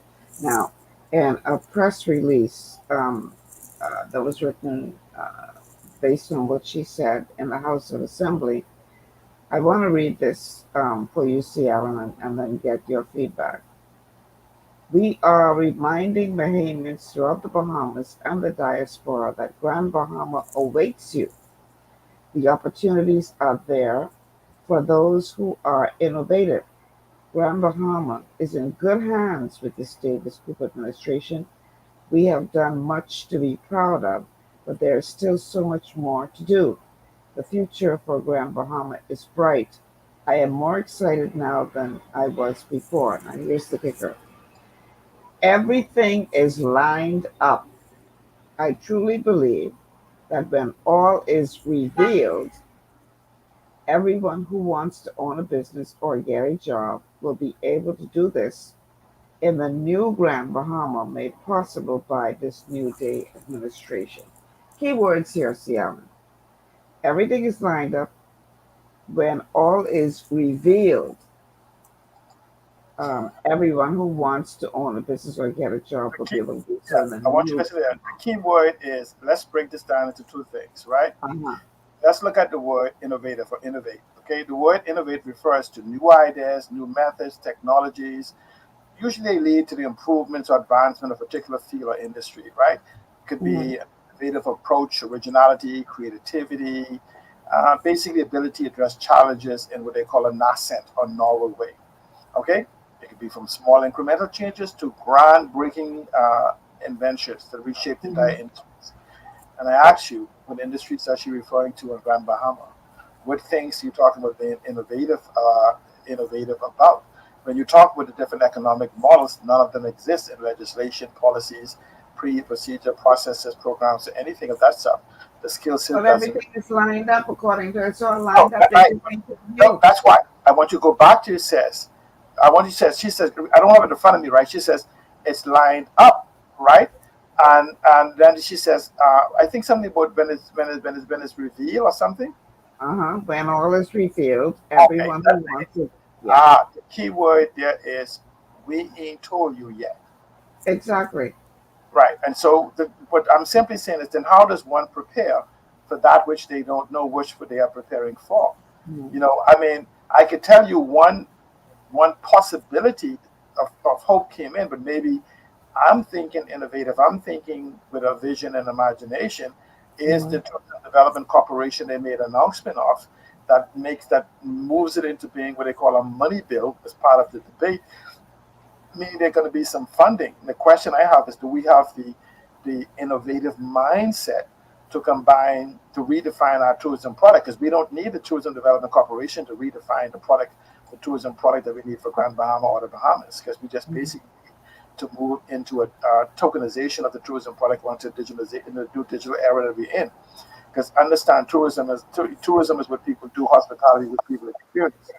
So what happens then now, what the Tourism Development Corporation does, it creates a source of some starter capital, some seed capital. So if I was in charge of tourism or whispering into the Minister of Tourism air, I would seek to combine the new Tourism Development Corporation with some innovative mindset, not these mediocre duplication of harvested ideas that you get off the internet. But I would combine the Tourism Development Corporation along with the Access Accelerator, working along with the Development Bank and the venture capitalism, and for individuals such as myself that have access to the global marketplace to create an environment that makes it ideal for those individuals that have access to capital, and at the same time creating a digital access to the globe. This concept of us flying around the world, taking flags and banners to put in buildings to say we want to reach people who sell in the Bahamas when we could sell it for ourselves for technology. I'm somewhat confused with the minister's statement concerning artificial intelligence. I haven't been in artificial intelligence environment for almost 15 years. I don't know exactly how his statement would work and what the ministry is doing, considering that there's no specific database that actually creates a. I don't know if you ever watched the movie Minority Report? No. Where Minority Report was where they were charging you with crimes before you committed because you thought about it. So essentially, the Minister of Tourism is now claiming they can use artificial intelligence to make a determination of people who want to visit the Bahamas and determine their financial capability of actually doing it so they can target them. We have achieved, that's a breakthrough in artificial intelligence, marketing, and public relations that's not been done. We should be booming. I'm simply saying this. I can't even conceive with 47 years of technology experience and understanding how artificial intelligence works, and the fact that we are still in the grunt stage of AI development and the utilizing of databases. It's a major achievement. I watched one. I'm trying to be funny, right? Because Facebook and Google, these masterful marketing companies in the world have not achieved what our Ministry of Tourism says they have. If we have done that, we have revolutionized the tourism and hospitality, the marketing and the customer experience management platforms of the world. That alone is worth billions of dollars. So, however, I do know that we can utilize technology to harvest and harness the resources necessary to redefine our tourism product. We go and look at TCI, our neighbor next door. The average room rate, I think, is $300 or $400, and they're booking over 90% occupancy. The problem is that we do not have a tourism infrastructure for them to come to, or one that has been defined as we speak of it yet. The ecotourism environment that we talk about, this green, blue, and orange economy, these aquamarine, ocean, and climate and carbon economies, is ideal for millions of dollars to flow into this economy every week. Grand Bahama can very easily become a $1 billion economy within 3 years if we can actually lay out the infrastructural requirements and act upon it to begin to do things. Because again, we won't do these things. I mean, we have a country that's struggling right now with 5G, right?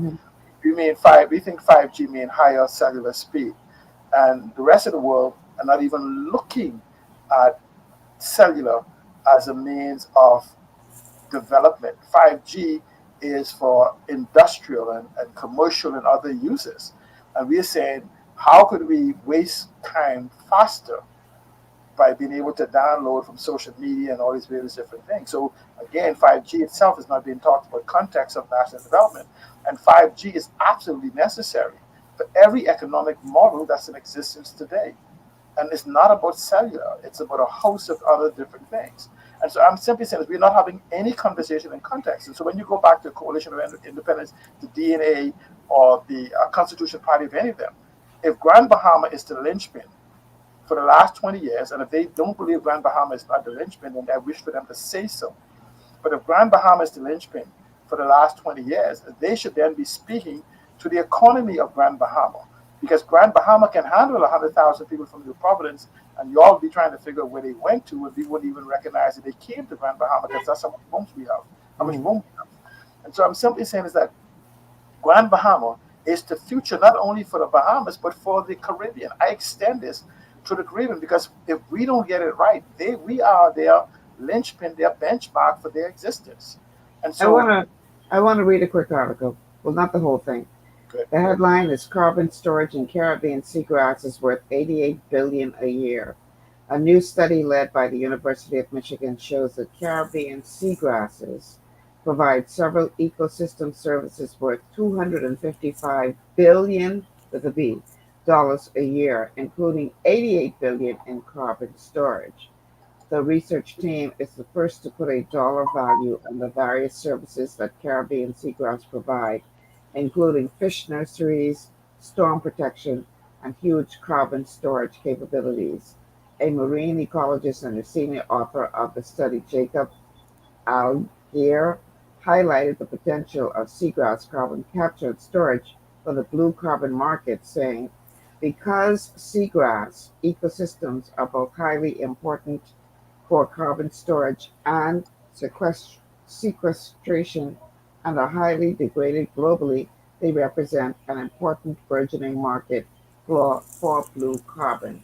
I know that you have been a proponent of this for quite some time. What role do you see Grand Bahama playing in this? Primary.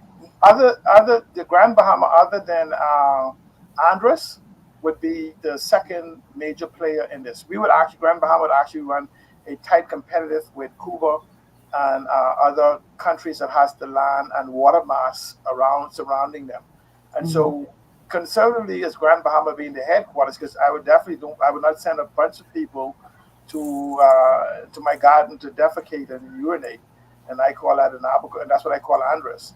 And I hear people talk about developing Andros. If you have millions of gallons of oil that's been brought into New Providence, and cooking oil and gas oil and Komodo oil and transmission fluid and and radiator fluid and everything. Nobody can tell you where any of this has ever been exported. That means it's done where? It's somewhere there in the ground.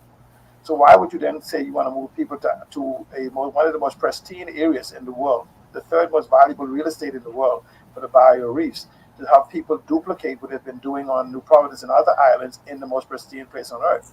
So Grand Bahama is prepared from an infrastructural part, wise, I should say Freeport is that Grand Bahama, to actually accommodate these different things. And if we need sewer systems and other things, we could very easily put it in place. We have the land mass and everything else that is there. So what happens then is that this is why I say we need to have a real conversation at the role Freeport and Grand Bahama plays going forward in the growth of our economy. And so the question then becomes, okay, what are we going to do? I say, let's have a conversation on Grand Bahama and let the PLP, F&M coalition and other people who claim they know what to do, let's have a conversation with someone like me that only knows a fraction of what to do. And let's see how you stand up since you're going to be leading us.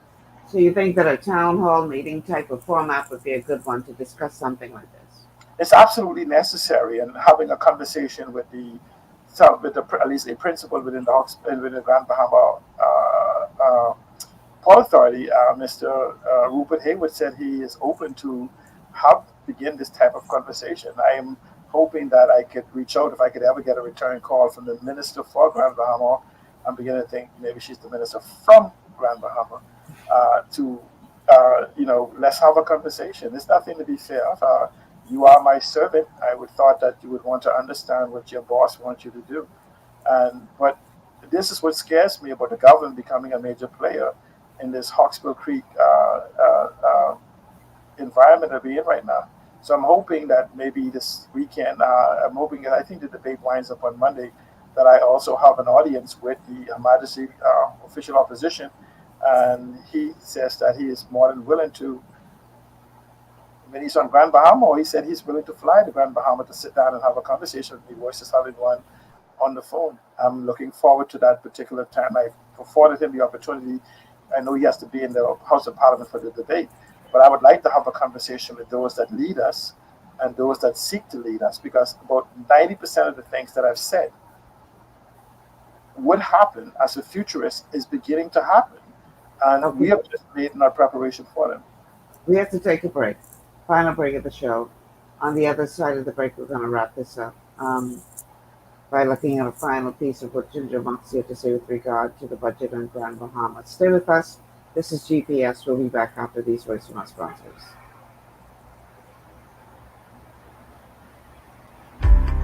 Blood sugar levels play a key role in your appetite, weight gain, and overall health.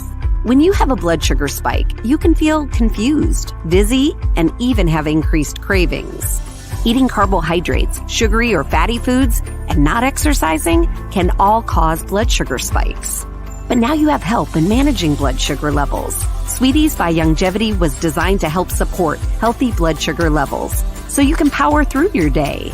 It's a synergistic blend of minerals, herbs, and nutrients that have been proven to support healthy blood sugar levels. Sweeties includes chromium, an essential trace mineral that's known for its contribution to healthy blood sugar levels and improved metabolism of carbohydrates, fats, and proteins. Cinnamon bark has been included for its naturally occurring antioxidants and support of a healthy heart.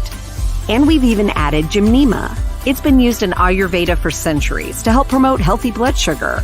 All the ingredients in Sweeties work together to give the best support available for blood sugar control. Sweeties, the blood sugar support supplement from Youngevity that helps control cravings and manage blood sugar levels through your day. To learn more, contact your Youngevity associate. Welcome to Sunshine Auto, the hardest place on the planet for rims, paints, and tires. We are your auto superstore for rims, Lexani, Azaras, Trueform, Western, Lux, Fuel, Tracklight, Tough, Rough Racing, Velocity, Mud, All-Terrain, and low-profile tires, cars, homes, and commercial window tinting. At Sunshine Auto, we put God first and customer is king. Blasted loud. As you age, factors like health, weight, diet, and lifestyle can all impact your bones, joints, and general mobility. Even everyday exercise can lead to wear and tear on your body. Over time, you might start to experience stiffness or pain due to damaged joints or connective tissue. Ultimate Glucogel by Youngevity was created to help you limit the effects of wear on your joints. It delivers a daily dose of collagen-rich gelatin your body needs for joint elasticity and maintenance. Ultimate Glucogel contains a 1-to-1 ratio of gelatin and glucosamine sulfate, which is a key building block of your bone matrix, cartilage, ligaments, tendons, and connective tissue.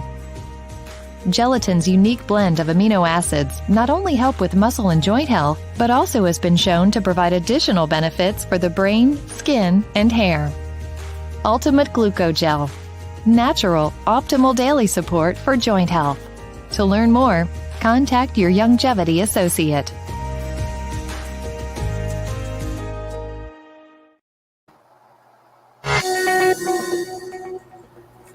And we are back. Welcome back to GPS, Global Paradigm Shift on Global 99.5 FM on most days. Today, though, we are down on radio here in New Providence due to a strike to our transmitter. It was struck by lightning yet again. And so we're down on radio. But we are airing in Grand Bahama. And of course, we're streaming live on Facebook and on YouTube. So definitely, hopefully you've been enjoying the show from one of those formats. My guest today is C. Alan Johnson, and the finalists of the show today, we're talking about Grand Bahama and, excuse me, the contribution that was made in the House of Assembly by Minister Ginger Moxie. Something tickling my throat. Final paragraph, she said in the press release that's been issued. The reality is Grand Bahama is bouncing back. It is rebounding. We are fixing legacy issues. It is the ideal place for growth and to raise a family. The opportunities on the horizon are vast. It is very encouraging. Are you encouraged, C. Allen? No. More so by what you have heard her say or by what you see as the potential that you know Grand Bahama has? I'm encouraged by what I know. I am discouraged because others don't know what I know. I don't have access to, beyond your platform and other platforms. I can't reach the masses that the government of the Bahamas have. And I would challenge the government of the Bahamas, the FNM, Coalition of Independence, the BCP and others, to bring to me their supposed to be skeletal structure. Oh, let me include the Grand Bahama Port Authority in that also. To bring their structure and skeletal, and I will make the time to sit on a daily basis and break it down to the Bahamian people for their inclusion, because I want nothing else than the inclusion of Bahamians into the growth and the development of the Bahamian economy. I've been, and they call me an extreme, nationalist. Other nationalists believe in saving the Bahamas. I believe in not only, I'm what they said, an activist of the Melchizedek order. I believe in not only saving the Bahamas, but going and taking back what they took from us already. And so there's no one, I think, has the ability to understand information and data better than myself. Very few in the Bahamas can challenge me in that respect. And I call it self-promotion. It's called confidence. And I say, if you have the information and we can share it with the Bahamian people, let's have a conversation on how we could get it into their hands so they can make the decision and make the necessary preparations. But let's stop telling people, prepare ye, but do not tell them what to prepare for. We need plans. We need, whether it comes from the Grand Bahama Port Authority, government, a majesty official opposition, or the other midgets with the megaphones. The other opposition parties. There are only a few days left in this budget debate. What are you hoping to hear? One more day for Grand Bahama. I wish for the Bahamian economy. The wrap up by the Prime Minister on Monday. I need to hear a concise plan for the Bahamian economy going forward. I have not heard it yet. I've heard 50% of the time of every minister spoke and everything spoke, looking back. Do you know they have arguments in the House of Assembly? I'm not as incompetent as you. I'm not as corrupt as you. I'm not as dumb as you. I'm not as unable as you, incapable as you. But I actually believe that they're both right. They're both incapable. They're both inept. They're both corrupt. They're both incompetent. They're arguing to what degree each of them are. None of them are talking about, here's my capability of building the future. Hey, Bahamians, follow me. This is how I will do it, and I will not do for you. I will enable you to do for yourself. This is no more giving you fish. Here's your fishing line. Here's your bait. Now let me take you to the place where the fish are biting. That's the type of conversation I like to have. But Michelle, what gives me confidence is as we move more so into this new dispensation that artificial intelligence accelerate, we are beginning to need less and less of the midgets with the microphones. If Bahamians would actually believe that they have within themselves, just like how the government says, get ye ready, we could then go and find our own fishing holes and understand they are nothing more than 5-year celebrities who will be knocking on our door in 2026. And if you begin to ask those that know the way to empower you and we begin as a collective, let's start by taking Ginger Moxie, Aram Lewis, Crazy Thompson, Obadiah Wilshcombe, and Michael Pintar to the task of taking our message from Grand Bahama. Her Majesty Loyal Opposition has an obligation to represent the view of an alternative government, of a government in waiting. If we as Grand Bahamians cannot get the Minister for Grand Bahama, Ginger Moxie, to listen to us, then let's go and hijack Mr. Michael Pintar, who has this desire to lead us to make sure that our message is heard in the House of Assembly. And then, if none of them would listen to us, we'll send one of us. And if the Coalition of Independence claims they have what it takes, then let us have the conversation. I don't want to hear that I'm stupid because I voted F&M. I'm stupid because I voted PLP. And I'm going to be stupid again unless I vote for you. Tell me why I should vote for you, why I should not vote for the others. We want to vote in the next election for something, not against something. And I'm saying that the Grand Bahamians, and I've committed myself beginning July 1st, as well as my wife, to go into the community and have to have these conversations on your platform and an open platform as to what is necessary for the development of the Bahamas. Mr. Pintard so far has agreed that we do need to have a conversation, not a drive-by conversations, but some in-depth conversation. The principal, Mr. Rupert Haywood, has said that he has an open door policy for me, that he says, you call and I will make myself available for you to have the conversation as to what Freeport needs to happen so that we can influence the policies and legislations needed for Grand Bahama and the rest of the Bahamas. So I've had a commitment from both of them so far. I've not had a commitment from government to have this level of conversation. But I'm simply saying 2 or 3 ain't bad. And the third of us, what happens to be the majority, we are the majority because no matter what, the Coalition of Independence, the FNM, the PLP, and the Grand Bahama Port Authority have to listen to us. Let's not forget, the agreement of the Hawks Creek Agreement is a trust agreement between 3 individuals. The licensees and the quasi-licensees, the landowners, but the licensees primarily, the Grand Bahama Port Authority principals, and the citizens of the Bahamas represented by the government. The government is not an entity unto itself. And so, in fact, the government should not be acting as an entity unto itself, because if I am the beneficiary of the trust, I'm mature enough, capable enough to understand what you intend to do on my behalf, then have a conversation with me as to what you intend to do. Have some input from me as to how you will proceed. And the Port Authority says they're willing to have that conversation. Opposition said they are. So let's all 3 of us sit down at the table and have a conversation. All right. Well, I have to treat that as your final word because it's less than a minute to go. So thank you so much, C. Allen, for joining us on the show today. Appreciate it. And we'll be in touch. Thank you so much. Until tomorrow. Tomorrow is Friday, so that means we're going to have an open line show tomorrow where we talk about the week that was. Hopefully by then, fingers crossed, our technical challenges here in Grand Bahama, here in New Providence, will be sorted out and we'll be back on the air on radio here in New Providence. In any which way, the show goes on and we will continue. Until tomorrow, I'm Michelle Malcolm. Thank you so much for tuning in, everybody, and have a wonderful afternoon.